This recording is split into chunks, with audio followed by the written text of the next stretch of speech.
నమస్కారం. ఈ రోజు నేను చెప్పబోయేది పింగళి వెంకయ్య గారి గురించి.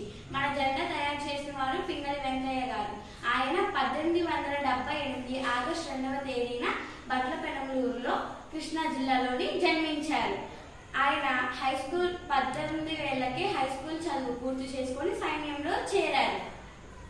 1906లో జరిగిన భారతీయ కాంగ్రెస్ సమావేశంలోని కలకత్తాలో బ్రిటిష్ వారి జెండా ఎగరవేయడం ఆయనకు నచ్చలేదు. అప్పుడే మనకు ఒక జెండా తయారు చేయాలి అని ఆలోచన వచ్చింది.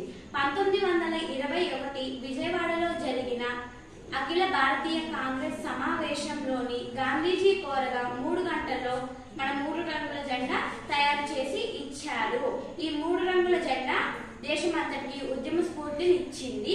ప్రజలందరినీ ఒకే తాటిపై నడిపించింది. మన గర్వకారకుడు అయిన పింగళి వెంకయ్య గారు 1963 4/7వ తేదీన మరణించారు. మన దేశపు జెండా ఎగురుతున్నంత కాలం ఆయన మన గుండెల్లో సజీవంగా ఉంటారు.